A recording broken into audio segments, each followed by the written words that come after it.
बऱ्याचशा घटना घडलेल्या आहेत आणि त्या आपल्याला विचार करायला भागही पाडतात. जसं की याला कारणीभूत कोण आहे? सोशल मीडिया आहे का बदलत चाललेली विचारसरणी आहे? नमस्कार, मी सत्यजित राजमाने, क्लिनिकल सायकोलॉजिस्ट.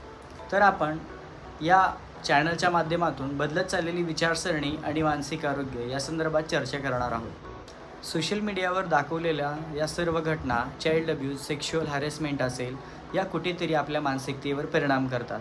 यासाठी शारीरिक आरोग्यासोबतच मानसिक आरोग्यही जपणं तितकंच गरजेचं आहे.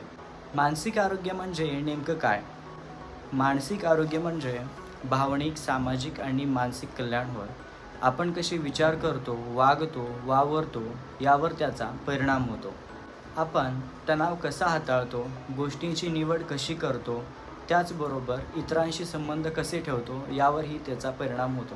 भावनिक, वैचारिक आणि सामाजिक अडचणींपासून दूर राहण्यासाठी मानसिक आरोग्य सुदृढ असणं गरजेचे आहे. भावनिक, वैचारिक आणि मानसिक या सर्व गोष्टींमध्ये बिघाड झाल्यास आपल्याकडून अनैतिक कृत्ये घडतात. यासाठी समाजामध्ये मानसिक आरोग्य हे खूप महत्त्वाचे आहे.